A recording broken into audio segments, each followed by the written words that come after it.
francebleu.fr. Le Grand Matin Sud Radio.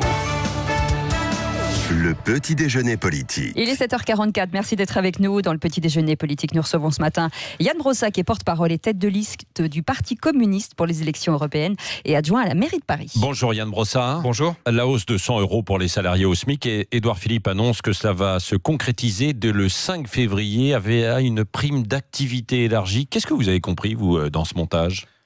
Plus le temps passe, moins on comprend quoi que ce soit à cette mesure. Ça fait quand même une semaine qu'Emmanuel Macron a annoncé cette augmentation du SMIC de 100 €. Elle devait intervenir au 1er janvier. On apprend maintenant que ce sera en février. Et on apprend par ailleurs dans la même interview du Premier ministre qu'elle ne concernera qu'un smicards sur deux. C'est-à-dire que la moitié de ceux qui aujourd'hui touchent le SMIC ne bénéficieront pas de cette augmentation de 100 €. Donc il y a une gigantesque entourloupe dans cette affaire. Il faut préciser que c'est via la prime d'activité, puis que c'est aussi selon ce qu'il y a dans le foyer, ce qu'on touche dans le foyer, quoi, bien sûr. Bon, c'est quand même invraisemblable. Il y avait un moyen très simple d'augmenter le pouvoir d'achat des smicards, c'était de procéder à une augmentation du SMIC comme on le fait normalement. Nous étions favorables au Parti communiste à une augmentation du SMIC de 200 €. Elle aurait d'ailleurs pu intervenir en deux temps.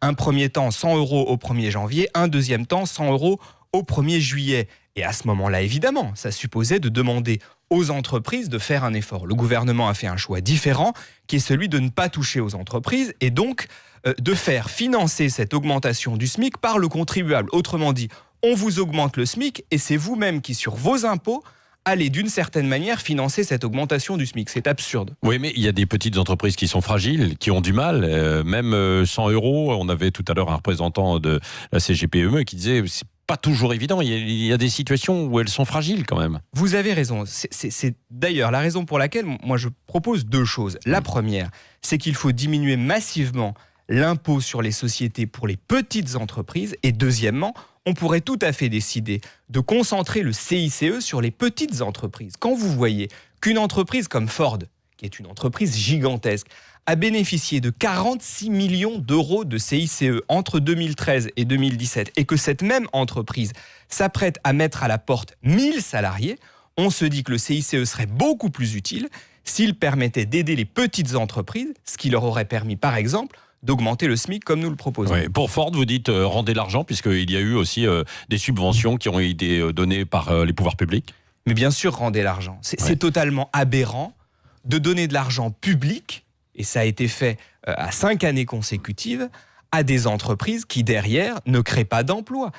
D'ailleurs, tout le dispositif du CICE est un dispositif absurde, puisqu'il n'a aucune espèce de contrepartie. On donne de l'argent à des entreprises pour rien. Donc, bien sûr, rendez l'argent. Les parlementaires communistes avaient d'ailleurs déposer une proposition de loi en ce sens. Bien sûr que Ford doit rendre l'argent, mais comme d'autres entreprises qui ont touché le CICE, Ford n'est pas une exception. Il y a plein d'entreprises qui ont touché le jackpot et qui derrière ont procédé à des licenciements. Alors pour revenir sur les mesures annoncées il y a tout juste une semaine par Emmanuel Macron, il y a le débat qui va démarrer à l'Assemblée nationale, au Sénat. Il faut que ça aille assez vite, pas d'obstruction de la part de l'opposition. Il faut que ça aille vite, évidemment, mais il faut surtout que ça bouge, parce qu'aujourd'hui, le compte n'y est pas. Je vous l'ai dit, sur cette augmentation de 100 €, il n'est pas normal que la moitié des smicards soient exclus de ces mesures. Moi, j'ai entendu beaucoup de gilets jaunes depuis maintenant une semaine dire « nous ne sommes pas concernés par les mesures annoncées par Emmanuel Macron ». Ce sont des mesures qui vont toucher un certain nombre de gens, mais plein de gens qui se sont mobilisés à l'occasion des gilets jaunes, plein de gens qui les ont soutenus, ne sont pas concernés par ces mesures.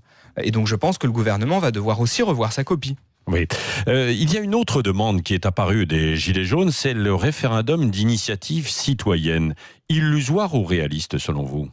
Moi, je trouve ça intéressant. Et incontestablement, ce mouvement des Gilets jaunes doit nous inciter à réfléchir à notre fonctionnement démocratique. Il y a quand même un problème dans ce pays. Quand vous voyez que 70% des Français sont favorables au rétablissement de l'impôt de solidarité sur la fortune et que dans le même temps, le gouvernement balaie d'un revers de main cette idée-là, mais ce serait quand même pas absurde que cette question puisse être posée à nouveau par le biais d'un référendum d'initiative citoyenne. Je prends cette question, mais on pourrait en prendre plein d'autres. Donc moi, je suis favorable au référendum d'initiative citoyenne. Je pense que c'est une bonne chose et qu'on ne peut pas avoir des institutions qui font qu'au fond, le peuple est consulté une fois tous les 5 ans. Et puis pendant les 5 années qui suivent l'élection présidentielle, il n'a rien d'autre à faire que se taire. Ouais. Ça ne vous fait pas rêver un peu, Yann Brossa, la mobilisation autour des Gilets jaunes, vous qui ramez au Parti communiste aujourd'hui et à la gauche pour essayer de mobiliser ? En tout cas, ça m'impressionne et ça me fait réfléchir. Ouais. Sur la nouvelle façon peut-être de faire de la politique, non ? Et ce que je trouve assez formidable avec ce mouvement, et j'en ai rencontré des gilets jaunes à Saint-Amand-les-Eaux, à Lorient, c'est que toute une France qu'on n'entendait pas s'exprime enfin. C'est-à-dire que le monde du travail a réussi à s'emparer du micro. Et je ne pense pas qu'il lâchera le micro tout de suite. Je pense qu'il y a beaucoup de gens qui se sont mis à parler et qui n'ont pas envie que leurs paroles disparaissent. Vous savez, j'ai fait le choix, par exemple, aux élections européennes, d'avoir très haut sur ma liste une femme ouvrière, Marie-Hélène Bourlard, qui est l'ouvrière qu'on voit dans le film de François Ruffin, Merci patron. Et elle sera vraisemblablement élue au Parlement européen. Vous vous rendez compte, ce serait la première femme ouvrière élue au Parlement européen dans l'histoire du Parlement européen. On parlait des institutions tout à l'heure. Au Parlement européen, aujourd'hui, vous avez 3 ouvriers. Mais alors, comment vous expliquez que, justement, vous n'arrivez pas à faire adhérer un peu plus ces gens qui étaient dans la rue, un peu désespérés sur les ronds-points, et qu'ils ne soient pas derrière des partis politiques ? Parce que les partis politiques se sont, à bien des égards, discrédités ces dernières années. Et la gauche s'est discréditée, elle aussi. Et donc, moi, je crois que la gauche doit renouer avec ces hommes et ces femmes, ces ouvriers, ces employés qui font vivre ce pays et qui ne sont pas respectés comme ils le devraient. Donc moi, je crois que le Parti communiste a ce travail à mener, oui. Oui. Et toute la gauche, est-ce qu'il ne faudrait pas une union de la gauche ? Parce que là, on voit, selon les sondages et les projections de ce week-end, que c'est Emmanuel Macron et finalement Marine Le Pen qui se retrouvent de nouveau en tête, et puis que la gauche est complètement éparpillée, n'existe pas, quasiment pas. Et je pense que le sujet, pour nous, ça n'est pas de nous enfermer dans une discussion entre partis politiques. Parce que si je regarde ceux qui se sont mobilisés avec les Gilets jaunes, ils ne se reconnaissent pas dans un parti politique aujourd'hui. Et certainement pas dans un des partis politiques de gauche. Donc le sujet pour nous, et je parle pour mon parti, pour le Parti communiste, c'est de reconstruire un discours qui s'adresse à la population, à ces ouvriers, à ces employés qui bossent et qui n'arrivent pas à boucler leur fin de mois. C'est ça le sujet. Et moi, j'ai envie de faire de la place sur notre liste des élections européennes aux gens qui se sont mobilisés ces derniers mois. Parce qu'il faut qu'ils nous bousculent, parce qu'il faut que la politique, elle s'inspire de ce qu'ils ont dit. Et je pense que c'est ça aussi notre travail. Oui, mais est-ce qu'il faut aussi discuter avec les autres partis, avec Benoît Hamon d'un côté, avec Jean-Luc Mélenchon, puisqu'il y a beaucoup trop de candidatures de partis, le PS qui n'arrive pas non plus à décoller. Bien sûr qu'il faut discuter, et nous continuerons à discuter. Je continuerai à discuter avec Benoît Hamon, je continuerai à discuter avec la France Insoumise, si elle souhaite discuter, ce qui pour l'instant n'était pas le cas. Moi, en tout cas, je souhaite qu'on puisse se parler. Et je pense que de toute façon, si on veut qu'un jour la gauche gagne dans ce pays, il va bien falloir se rassembler d'une manière ou d'une autre. Et on ne peut pas laisser les clés de l'Élysée ad vitam aeternam à Macron ou encore pire à Marine Le Pen. Donc bien sûr qu'il faut discuter. Et nous continuerons à tendre la main à tout le monde. Mais il faut surtout s'adresser à ces millions de Français qui ne se reconnaissent plus dans aucun parti politique. Bon, et donc il y aura des gilets jaunes sur votre liste alors ? Je le souhaite, oui. Ouais, vous êtes en contact avec eux ? Oui, de toute façon, nous avons des contacts évidemment réguliers, notamment nos parlementaires, nos élus locaux qui les voient dans leur circonscription et qui souvent d'ailleurs leur apporte un soutien quotidien. Est-ce que parmi les porte-paroles, il y en a certains qui vous séduisent, entre guillemets, pour pouvoir être sur votre liste ? Moi, en tout cas, je les écoute et je ne vais pas lancer un appel là. Je les écoute. Si, pourquoi pas, faut en profiter. Je les écoute et ce que j'entends, moi, c'est surtout un besoin de respect. A fortiori, après des mois où le président de la République a fait preuve d'un mépris pour le monde du travail. Je pense qu'on a besoin de respect et de respect pour ces hommes et ces femmes qui produisent des richesses et qui ne sont pas aujourd'hui reconnus pour ce qu'ils font. Est-ce que vous avez l'impression qu'Emmanuel Macron, comme Édouard Philippe, puisqu'ils reconnaissent des erreurs, peuvent aller assez loin dans leur mea culpa ? Ou alors est-ce que les jours passant... Vous voulez que je sois honnête avec vous ? Je me fiche totalement des mea culpa. Et je pense qu'ils pourront battre leur coulpe autant qu'ils le veulent. La question, c'est le sonnant et le trébuchant. Et c'est ce qu'ils sont capables de faire de manière concrète pour montrer qu'ils ont tiré les leçons de cette crise. Oui, les leçons de cette crise, en tout cas pour l'instant, c'est que c'est Marine Le Pen qui arrive en tête. Mais là, vous parlez de politique politicienne d'une certaine manière. Les leçons de cette crise, ça veut dire permettre aux classes moyennes et aux familles modestes de vivre dignement dans notre pays. Et ça n'est quand même pas exorbitant de porter cette exigence-là dans un pays qui est la 6e puissance économique du monde. Oui, Yann Brossard, un mot sur les dealers de crack dans le nord de Paris, puisque vous êtes un élu parisien. Ils sont en train visiblement de cibler les migrants en leur offrant des doses gratuitement pour ensuite qu'il y ait une forme d'addiction. Que devient le nord de Paris aujourd'hui ? C'est évidemment terrifiant. Je le dis et je le dis en ayant en tête non seulement mon arrondissement, le 18e, mais beaucoup de quartiers populaires. Nous sommes aujourd'hui complètement abandonnés par l'État. Et un certain nombre de quartiers vivent aujourd'hui dans des difficultés monstrueuses, avec en plus une accumulation de difficultés.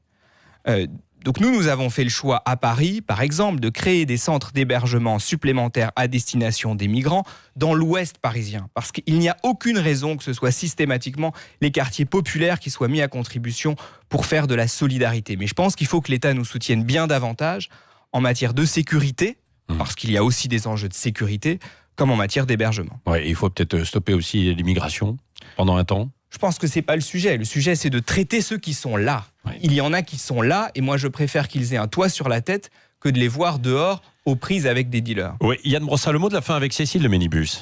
Oui, le discours politique a changé. Le politiquement correct, visiblement, s'est effacé au profit du parler cash. Vous parlez cash sur les réseaux sociaux. Vous parlez en ce qui concerne le SMIC, du vol, de mensonges et à la limite de l'escroquerie en bande organisée. Est-ce que c'est pas l'escalade ? Non, l'escalade, c'est de mentir en permanence. Enfin, quand le président de la République prend la parole et dit « j'augmente le SMIC à partir du 1er janvier », une semaine après, on apprend que c'est pas en janvier, c'est en février. Bon, ça, à la limite, ça fait qu'un mois, mais enfin quand même. Et puis en plus de ça, on apprend qu'il y en a la moitié qui en bénéficieront pas. C'est quand même un problème.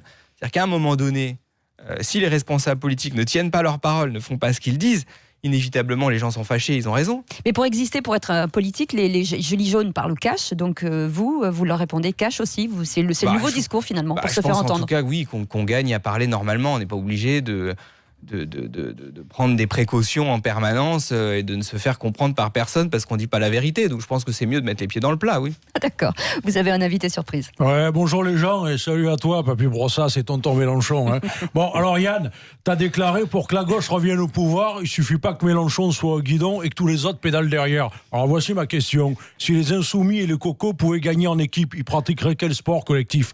Le rugby pour plaquer Macron dans la boue de sa politique néolibérale, l'aviron pour me voir finir dans la flotte, ou le baby-foot pour tirer dans la lucarne du Parti Socialiste ? Le rugby, c'est pas mal. Et puis j'aime bien le Sud-Ouest. Donc Ah d'accord. Voilà. Comme dirait Bernard Laporte, bonne réponse sur Yann Brossa. C'est bien.